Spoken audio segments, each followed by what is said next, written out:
ഈ പുതിയ പരിശോധനാ സംവിധാനം വെറുമൊരു ഔദ്യോഗിക നടപടി മാത്രമല്ല. ഇമിഗ്രേഷൻ ലക്ഷ്യമിടുന്നത് പഠനത്തിനായി വിസ എടുത്ത് കാനഡയിൽ എത്തിയ ശേഷം ക്ലാസുകളിൽ പോകാതെ ജോലിയിൽ മാത്രം ശ്രദ്ധ കേന്ദ്രീകരിക്കുന്നവരെ കണ്ടെത്താനും അവരെ പുറത്താക്കാനും ഒക്കെ വേണ്ടിയിട്ടാണ്. പഠനം പാതി വഴിയിൽ ഉപേക്ഷിച്ചവർക്കും അല്ലെങ്കിൽ അനധികൃതമായി രാജ്യത്ത് തങ്ങുന്നവർക്കുമെല്ലാം കൃത്യമായ നിയമ നടപടികൾ വരും ദിവസങ്ങളിൽ നേരിടേണ്ടി വരും. അതുപോലെ തന്നെ കൃത്യമായ രേഖകൾ സമർപ്പിക്കാൻ സാധിക്കാത്ത പക്ഷം വലിയ പിഴയും അതോടൊപ്പം നാടുകടത്തൽ ഭീഷണിയും വിദ്യാർത്ഥികൾ നേരിടേണ്ടി വരും. ഇത്തരം സാഹചര്യങ്ങൾ ഒഴിവാക്കാൻ രേഖകൾ കൃത്യമായി സമർപ്പിക്കാൻ പ്രത്യേകം ശ്രദ്ധിക്കേണ്ടതാണ്.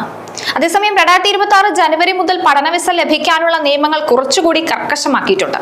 കയ്യിൽ കരുതേണ്ട പണത്തിന്റെ കാര്യത്തിലാണ് വലിയ രീതിയിലുള്ള മാറ്റം വന്നിരിക്കുന്നത്.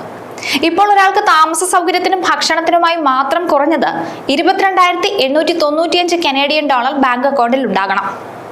ജീവിത ചെലവ് ക്രമാതീതമായി വർദ്ധിച്ച സാഹചര്യത്തിൽ സാമ്പത്തിക ഭദ്രത തെളിയിക്കാൻ ഹാജരാക്കേണ്ട തുക ഇരട്ടിയോളമാക്കിയത് ഇടത്തരക്കാരായ വിദ്യാർത്ഥികളെ പ്രതിസന്ധിയിലാക്കുന്നതാണ്. ലോൺ എടുത്ത് കാനഡയിലേക്ക് പോകാൻ തയ്യാറെടുക്കുന്നവർ ഈ വലിയ സാമ്പത്തിക മാറ്റങ്ങൾ കൂടി പരിഗണിച്ച് മാത്രമേ മുന്നോട്ട് പോകാവൂ. വിദഗ്ധർ നൽകുന്ന മുന്നറിയിപ്പും അതാണ്.